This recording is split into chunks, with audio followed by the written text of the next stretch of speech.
ప్రశ్న. ఏంటి మీ సమాధానం ఏంటి?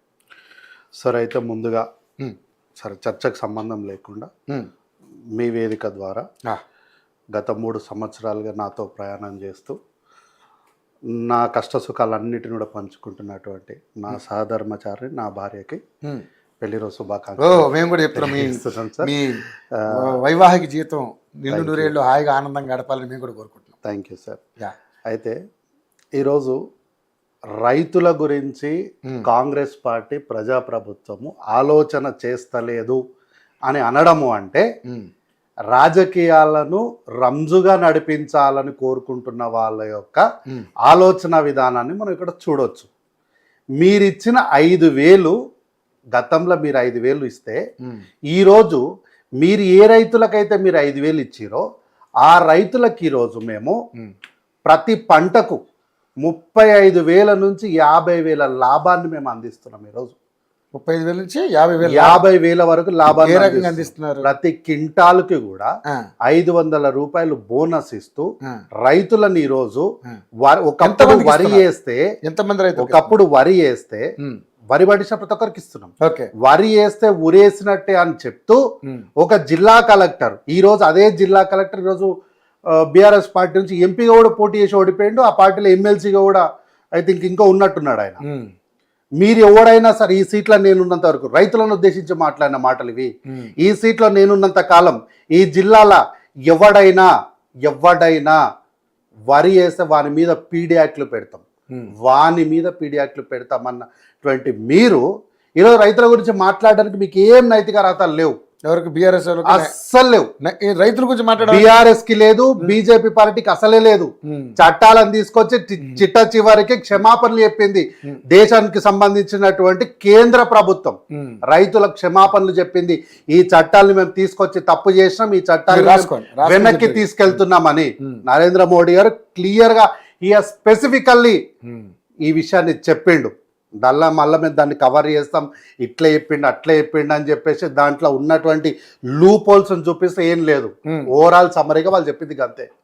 సో రైతుల విషయంలో మాట్లాడడానికి బీఆర్ఎస్ ఆర్ బీజేపీ ఇద్దరు కూడా నైతిక అర్హత లేదు. అయితే రైతుల గురించి మాట్లాడే అర్హత లేదంటున్నారు. మీరు బోనస్ ఇస్తానంటున్నారు, ఎంతమందికి ఇస్తున్నారంటే దానికి ఇటువైపు దానికి సమాధానం లేదు. ఎందుకు లేదు సార్? పక్కన పెడితే ఇంకోటి కాదు వరి వేసిన ప్రతి ఒక్కరికి ఇచ్చినాం.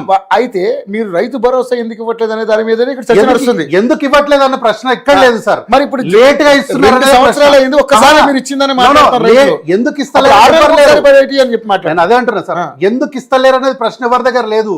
లేట్ గా ఇస్తున్నారు అనేది ప్రశ్న, టయానికి ఇస్తలేరు అన్నది ప్రశ్న, ఇవ్వట్లేదు అన్నది ప్రశ్న, టయానికి ఇవ్వట్లేదు అన్నది ప్రశ్న కాదు సార్, టయానికి ఇవ్వట్లేదు అన్నది ప్రశ్న. కావాలంటే మీరు ఒక్కసారి నేను వెరిఫై చేసేది ఏం లేదు, మీరే ఓపెన్ వెరిఫికేషన్ చేసి చెప్పండి. ఎవరికైనా సరే రైతులకు ఫోన్ చేయండి. మీకు రైతు భరోసా అంటే 5,000 రూపాయలు అన్నప్పుడు 6,000 రూపాయలు, ఎకరానికి 6,000, సంవత్సరం 12,000 రూపాయలు పడ్డాయా లేదా అంటే రైతుల దగ్గర ఉన్న కంప్లైంట్ ఏం తెలుసా? పడలేదని కాదు, టయానికి పడలేదు అని. టైంకి పడలేదని వస్తుంది సార్. పడట్లేదని ఉండదు, పడట్లేదని ఉండదు సార్. అంటే వాళ్ళ ఏమైనా లోపాయకార ఒప్పందారులేమో కానీ సార్ ఇది వ్యవస్థ. ఎవరు కూడా కూర్చొని ఈయన రామరెడ్డి గారు, ఈయన కార్తిక్ గారు, ఈయన రవి గారు, ఈయన జంగయ్య గారు, వీరు వారని ఎవరు కూర్చొని లెక్కలేయ్యారు. It's an system. ప్రభుత్వం కంటిన్యూస్ ప్రాసెస్ లా వేసినప్పుడు అందరికి వెళ్ళిపోతుంది. దానికి మళ్ళా ఇగో వీళ్ళు మా వాళ్ళు వీళ్ళు వేరే వాళ్ళని లెక్కలేని చూడరు. అట్లా అందులో కాంగ్రెస్ పార్టీ అసలే చూడదు, ఎప్పటికీ చూడదు. అట్లా కాంగ్రెస్ పార్టీ కనుక అట్లా లెక్కలేసి చూస్తే ఈ రోజు బీఆర్ఎస్ పార్టీ కానీ బీజేపీ పార్టీలో ఉన్నటువంటి నాయకులు ఈరోజు అసలు దేనికి ఉండదు, చాలా విషయాల్లో కటింగ్లు అయిపోతాయి. కాబట్టి ఇట్లా కూడా అట్లా ఉండదు. ప్రభుత్వాలు ఇగో సార్ వాళ్ళు కూడా కేంద్రంలో ఒక దగ్గర ప్రభుత్వంలో ఉన్నారు, మరి అట్లా అంటే వాళ్ళు కూడా కొంతమంది రైతులకు మోడీ పైసలు వస్తలేవు. వాళ్ళు ఏమంటారు అప్పుడు? వాళ్ళు లెక్కబెట్టి కాంగ్రెస్ వాళ్ళని చెప్పి తీసేసిరంటే ఒప్పుకుంటారా వాళ్ళు అట్లా? సో ప్రభుత్వం అన్నాక ఒకలాగా పనిచేస్తుంది, పార్టీ అన్నాక ఒకలాగా పనిచేస్తుంది. పార్టీ పనిచేసినట్టు ప్రభుత్వం పనిచేయదు, ప్రభుత్వం పనిచేసినట్టు పార్టీ పనిచేయదు. పార్టీ చేసే రాజకీయం వేరు, ప్రభుత్వ విధానం వేరు. కాబట్టి ఈ రోజు రైతులకు ఉన్న సమస్య ఏంటి అంటే టయానికి పడట్లేదు అనేది వాళ్ళ సమస్య తప్ప పడట్లేదు అనేది వాళ్ళ సమస్య కాదు. అయితే రైతు భరోసా మీరు అంటున్నటువంటి 6,000 12,000 భరోసా కన్నా మేము ఈ రోజు వరి పండిస్తున్నటువంటి రైతులకు ఒకటికి 3 పైసలు వాళ్ళకు లాభం వచ్చే ప్రక్రియను మేము చేస్తున్నాం ఈరోజు. రైతులు 35,000 నుంచి 50,000 వరకు లాభం పొందుతున్నారు. ఈ విషయాలను ఎట్లా ధృవీకరించాలి మనము? గత 10 సంవత్సరాల్లో మన దగ్గర పండినటువంటి వరి తాలూకు కింటాల లెక్కలు, గత 2 సంవత్సరాలుగా పండుతున్నటువంటి వరి తాలూకు లెక్కల్ని మనం ఈరోజు కనుక బేరుజు వేసి చూస్తే ఇది అవునా కాదనే తెలిసిపోతుంది.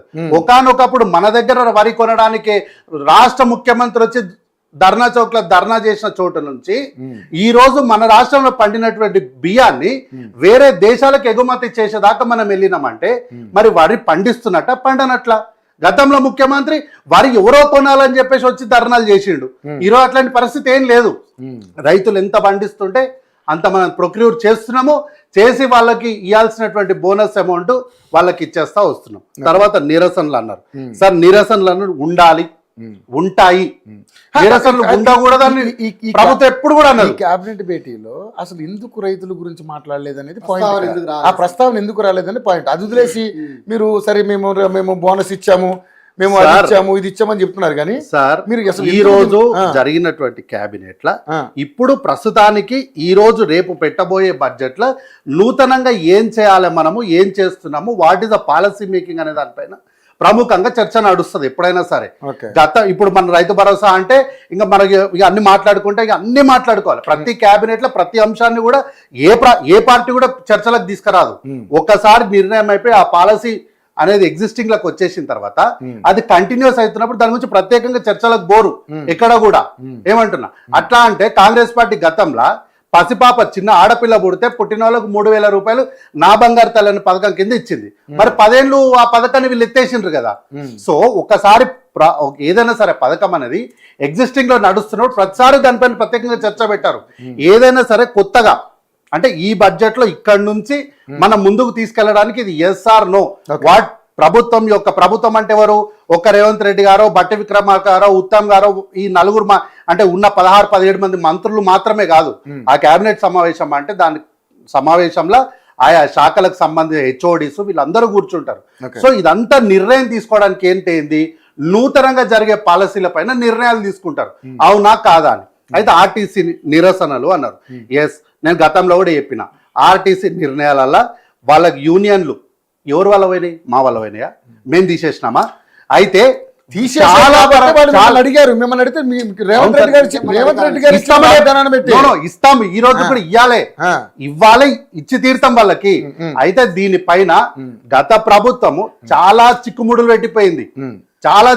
పెట్టిపోయింది కాబట్టి వీటన్నిటిని కూడా పరిష్కరించి వాళ్ళకు తప్పకుండా న్యాయం జరిపిస్తాం. వాళ్ళు చేసిన నిరసనలో న్యాయం ఉంది, వాళ్ళు చేసిన నిరసన మేము స్వీకరిస్తాం. ప్రజాప్రభుత్వంలో ప్రజాస్వామ్యంలో నిరసనలు అనేటివి ప్రజల యొక్క బాణి, అది దాన్ని మేము ఖచ్చితంగా తీసుకుంటాం. ఎట్లా నిరసన చేస్తారా బయను అని చెప్పి మేము ఎదురుదాడి చెయ్యము. ఆ నిరసనలో ఉన్నటువంటి న్యాయం ఏంటి అనేది తప్పకుండా మేము తీసుకుంటాం. ఆ నిరసనలో ఉన్నటువంటి మూల అంశం ఏముందో ఖచ్చితంగా వాళ్ళకి చేస్తాం. తర్వాత బాపుఘాట్ అన్నారు సార్. బాపుఘాట్కు 5,000 కోట్లు అవుతుందని చెప్పినోడు ఎవడు నాకు తెలియక అడుగుతా. ప్రభుత్వం ఎక్కడైనా జీవో ఇచ్చిందా?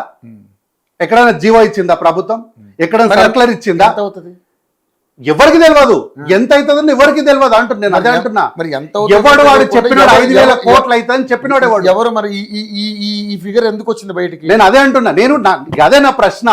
5,000 కోట్లు విగ్రహం కట్టడానికి 5,000 కోట్లు అవుతుందని మీకు చెప్పినోడెవడు? నేను నిన్న మొన్న మన ఛానల్ వేదిక పైన కూడా నేను చాలా మంది వీడియోలు చూసిన.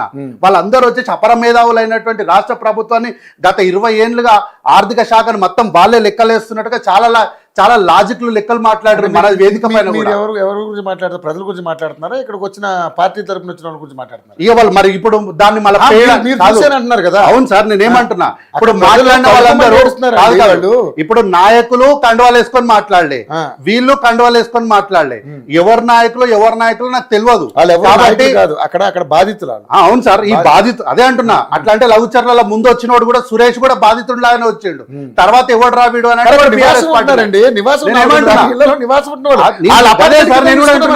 సురేష్ అనే వ్యక్తి కూడా లఘుచర్ల ఇష్యూ అయినప్పుడు సురేష్ అనే వ్యక్తి కూడా గ్రామస్తుడు అనే వచ్చిండు.